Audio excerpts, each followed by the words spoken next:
Cystoscopy एक ऐसा test है जो हमारी यूरोलॉजी फील्ड के अंदर बहुत ज़्यादा अहमियत का हामिल है। अमूमी तौर पर हमें सिस्टोस्कोपी करने से काफ़ी ज़्यादा इन्फॉर्मेशन हासिल हो जाती है, जिसकी वजह से हम अच्छे तरीके से पेशेंट की तशख़ीस और उसका इलाज कर सकते हैं।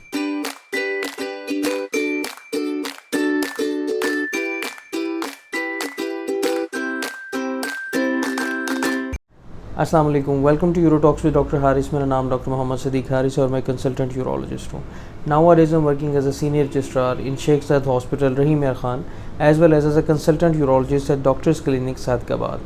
आज का हमारा एक बड़ा इंटरेस्टिंग सा टॉपिक है। हम मेरे एक दो पेशेंट ने कमेंट सेक्शन में मुझसे रिक्वेस्ट की थी कि मैं इस चीज़ पे टॉपिक पे वीडियो बनाऊँ। आज का जो हमारा टॉपिक है वही है कि सिस्टोस्कोपी क्या होती है और इसके क्या क्या फ़वाइद हो सकते हैं, यूरोलॉजी में इसकी क्या इंपॉर्टेंस है और इसके क्या क्या ड्रॉबैक्स हो सकते हैं और इसकी कितनी टाइप्स हैं। वीडियो की शुरुआत हम करते हैं इसकी डेफिनेशन से। सिस्टोस्कोपी का क्या मतलब है? सिस्टो का मतलब है ब्लैडर और स्कोपी का मतलब है बज़रिया कैमरा या बज़रिया दूरबीन उसका अच्छे तरीके से मुआयना करना। तो इसका मतलब ये हो गया कि हम मसाने के अंदरूनी सतह का अच्छे तरीके से मुआयना करते हैं बज़रिया कैमरा, और अगर हमें कोई भी अब नॉर्मेलिटी नज़र आती है, कोई भी ऐसी फाइंडिंग मिलती है, तो फिर उसको हम प्रॉपर उसका डायग्नोसिस मज़ीद अच्छे तरीके से करके उसका इलाज कर सकते हैं। अब हम जान लेते हैं कि सिस्टोस्कोपी की कितनी इकसाम होती हैं। अमूमी तौर पर सिस्टोस्कोपी को हम दो में डिवाइड करते हैं। जो नंबर 1 है वो है फ्लेक्सिबल सिस्टोस्कोपी, दूसरी है सेमी रिजिड या रिजिड सिस्टोस्कोपी। अब इन दोनों के अपने अपने फ़वाइद और नुकसानात हैं। जो फ्लेक्सिबल सिस्टोस्कोपी है ये बेसिकली आप पिक्चर में देख सकते हैं। ये एक बहुत बारीक सा एक कैमरा होता है फाइबर ऑप्टिक का। तो इसके अंदर हम लाइट सोर्स अटैच करके इसको बज़रिया जो है पेशाब की नाली मसाने तक पहुंचाकर उसको अच्छे तरीके से उसका मुआयना करते हैं। जो फ्लेक्सिबल सिस्टोस्कोपी होती है उसका जो डिस्टल एंड होता है वो बिल्कुल इस तरह फ्लेक्सिबल होता है। वो ऑलमोस्ट चारों डायरेक्शन या हर तरह की डायरेक्शन के अंदर मूव करके अच्छे तरीके से उसका जो है वो मुआयना करने में डॉक्टर की मदद देता है। इसका जो एडवांटेज है बेसिकली फ्लेक्सिबल सिस्टोस्कोपी का वो ये कि इसका क्योंकि इसका साइज़ बहुत छोटा होता है तो पेनफुल नहीं होता पेशेंट के लिए, लेस पेनफुल होता है। और इसके लिए हमें पोजीशन बनाने की कोई ख़ास तौर पे जो लिथोटमी पोजीशन हम बनाते हैं, जैसे कि आप पिक्चर में देख सकते हैं, लिथोटमी पोजीशन बनाने की ज़रूरत नहीं रहती और ये आराम से पेशेंट सीधा लेट के भी ऑफिस सेटिंग में आराम से करा सकता है, लेस पेनफुल होता है। इसके जो डिसएडवांटेज हैं वो ये कि एक तो ये बहुत ज़्यादा कॉस्टली है, इसकी मेंटेनेंस काफ़ी ज़्यादा कॉस्टली होती है, और दूसरा इसकी विजन इतनी अच्छी नहीं होती जितनी एक रिजिड सिस्टोस्कोपी की होती है, बिकॉज़ ये ऑप्टिक फाइबर हैं और इसके अंदर जो ग्लास का जो प्रॉपर लेंस सिस्टम होता है वो इस्तेमाल नहीं होता, तो रिलेटिवली इसकी जो विजन है वो इतनी ज़्यादा बेहतर नहीं होती। दूसरे नंबर पे आ जाती है रिजिड सिस्टोस्कोपी। रिजिड सिस्टोस्कोपी के क्या क्या फ़वाइद हैं? नंबर 1 ये कि ये चीप है, मतलब इसके अंदर आपका जो अगर ख़र्चा होगा वो बहुत कम होगा अगर आपको किसी करवाना पड़ा।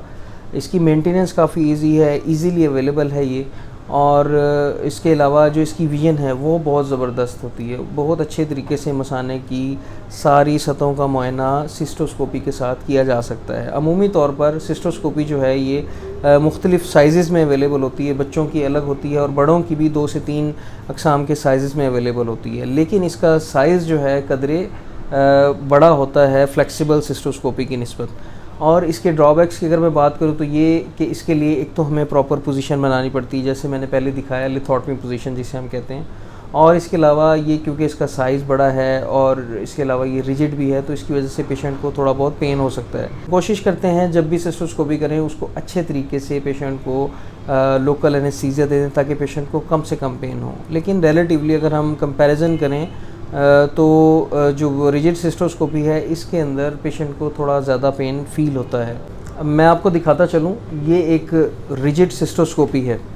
ये बेसिकली एक ऐसी दूरबीन आप इसे कह सकते हैं जिसको हम मसाने के अंदर पेशाब के रास्ते से दाखिल करके अच्छी तरह ब्लैडर का मुआयना करते हैं। इसके कुछ जो हैं वो हिस्से होते हैं, मतलब ये 2 से 3 हिस्सों पर मुश्तमिल होती है। इसमें आप देख सकते हैं ये स्मॉल इसके साइज़ जो पार्ट्स हैं, और इसके अलावा ये एक वो टेलीस्कोप है जो कैमरा है जिसके साथ हम इसको अच्छे तरीके से देखते हैं। यहाँ पर इसकी लाइट केबल अटैच होती है और यहाँ से हम कैमरा लगाकर उसको अच्छे तरीके से जो है मुआयना कर सकते हैं। अब सिस्टोस्कोपी करते कैसे हैं? सिस्टोस्कोपी बेसिकली एक डे केयर प्रोसीजर होता है। इसको अमूमी तौर पर हम लोकल एनेस्थीसिया में ही करते हैं।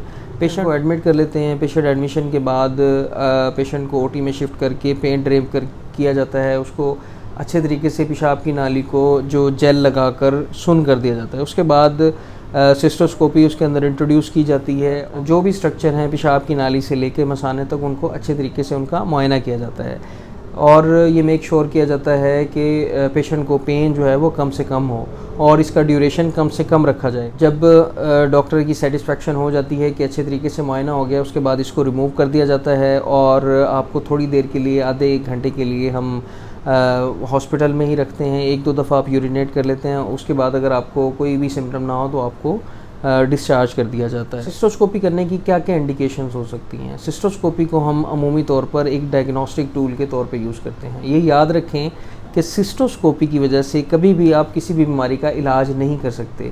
ये सिर्फ़ और सिर्फ एक तशख़ीसी जो आला है उसमें हम डायग्नोसिस बनाने के लिए यूज़ करते हैं। इसकी मल्टीपल इंडिकेशंस हो सकती हैं। अगर पेशाब के रास्ते में कहीं भी रुकावट है, वो पेशाब की नाली से लेके मसाने तक, दूध तक, तो उसके लिए हम ये सिस्टोस्कोपी कर सकते हैं। खुदा न खास्ता अगर किसी पेशेंट के अंदर पेशाब के अंदर से खून आ रहा है, उस खून की वजह देखने के लिए हम सिस्टोस्कोपी कर सकते हैं और कुछ न्यूअर टेक्निक्स के साथ भी इसको इंक्लूड कर दिया जाता है, जिसके अंदर हम जो है पेशेंट को कुछ सॉल्ट देके और ब्लू लाइट के ज़रिए हम वो सिस्टोस्कोपी करते हैं। इसके अलावा अगर पेशेंट के अंदर कोई भी डिसफंक्शनल ब्लैडर की हिस्ट्री है, मतलब उसका मसाना सही तरह काम नहीं कर रहा, तो उस सूरत में भी मसाने की अंदरूनी जो सूरत हाल है उसको चेक करने के लिए हम सिस्टोस्कोपी करते हैं। कुछ पेशेंट्स के अंदर फिस्टुलास के पेशेंट आते हैं अक्सर हमारे पास, जैसे ख़ास तौर पे जो गायनी के पेशेंट्स होते हैं जिनमें बच्चा पैदा करने के बाद, ऑपरेशन के बाद मसाने का और उनके जो ज़नाना रास्ता है या वजाइना है उनका आपस में कनेक्शन हो जाता है, जिसे वीवीएफ बोलते हैं। ऐसी सूरत में भी हमें रूल आउट करने के लिए सिस्टोस्कोपी करने की ज़रूरत पड़ सकती है।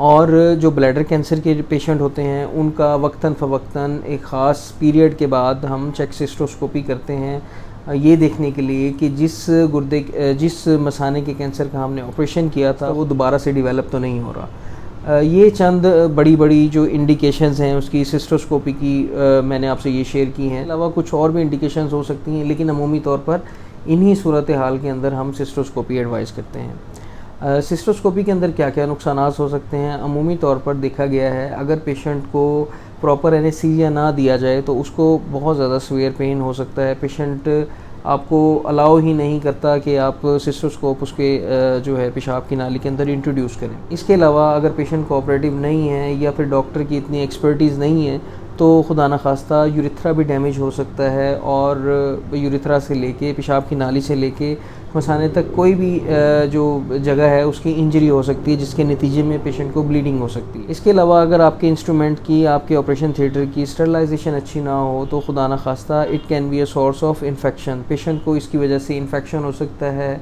और अगर इन वर्स्ट केसेस पेशेंट का ये इन्फेक्शन ऊपर असेंड करके किडनी तक भी जा सकता है।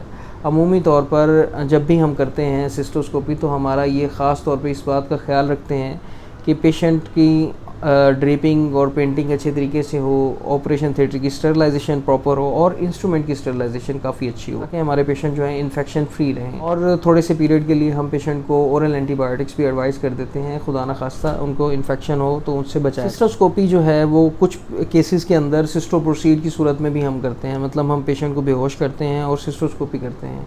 अगर हमें कोई ऐसी चीज़ मिले जो भी पेशेंट को ब्लैडर आउटलेट ऑब्स्ट्रक्शन करा रही है, कोई और खुदा न खास्ता अगर ग्रोथ मिले तो साथ ही हम फिर उसकी प्रॉपर ट्रीटमेंट भी कर देते हैं। अगर गदूद बड़ा हुआ है तो उसका ऑपरेशन कर देते हैं, TORP बोलते हैं जिसे, और अगर खुदा न खास्ता कोई ग्रोथ है, कोई स्टोन है तो उसका भी ट्रीटमेंट साथ ही कर दिया जाता है। तो ये आज की वीडियो थी जिसमें हमने जाना कि सिस्टोस्कोपी क्या होती है और इसको करने की क्या क्या वजह। आई होप आपको वीडियो पसंद आई होगी। इसके अलावा अगर आपके कोई भी क्वेश्चन है तो आप कमेंट सेक्शन में मुझे बता सकते हैं, मैं इंशाल्लाह उनका ज़रूर जवाब दूँगा।